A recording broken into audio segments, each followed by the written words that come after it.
বেদাতীদের কাছে আরবি ভাষা শিক্ষার কোর্স করা যাবে কি?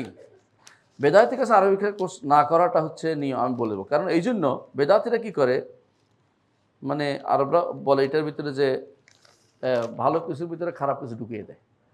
যখনই কোনো একটা উদাহরণ আসবে ঘুরে ফিরে তারা কী করবে, এমন উদাহরণ দিবে যে উদাহরণটা সরিয়ে বিরোধী।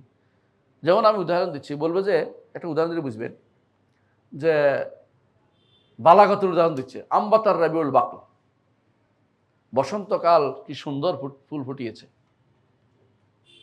বসন্তকাল ফুটেছে না আল্লাহ ফুটেছে?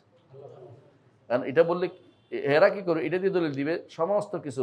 এখন তো আমি যদি কোনো পীরের কাছেও চাই, আল্লাহর কাছে চাওয়া হয়েছে, কবর কাছে চাইলো আল্লাহর কাছে চাওয়া হয়েছে। আম্বাতা রাবিউল বাকলা দিয়ে সব জায়গায় করে ফেলেছে। আচ্ছা, আম্বাতা রাবিউল বাকলা হচ্ছে স্থানের সাথে সম্পৃক্ত। এই সময়ে আল্লাহ তাআলা বসন্তকালে ফুল ফুটেছে, এটা বোঝা উদ্দেশ্য। কিন্তু এর সময়ের সাথে অথবা কারণের সাথে সম্পৃক্ত করা।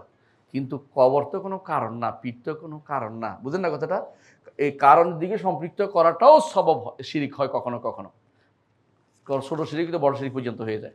আর যেখানে সত্যিকার কারণ না হলে এখানে তো এই জন্য কেউ যদি এরকম অনেক কিছু উদাহরণ দিয়ে আপনাকে, এরা কি করবে, ধীরে ধীরে ধীরে ধীরে আপনাকে শিরকের দিকে নিয়ে যেতে পারে। আর যদি বলে বাইরে যায় না, শুধুমাত্র আরবিটা পড়াচ্ছে, আর আপনি কোনো ভালো কোনো জায়গা পাচ্ছেন না পড়তে, তখন শুধুমাত্র আপনি পড়বেন যে এটা না পারতে আর কি করবে, এর চেয়ে উত্তম কোনো মাধ্যম আমার নাই। কিন্তু আলহামদুলিল্লাহ এখন অনলাইন অফলাইন আরবি শেখার বহু মাধ্যম আছে। বেদাতির কাছে আরবি শিখতে যাবেন না।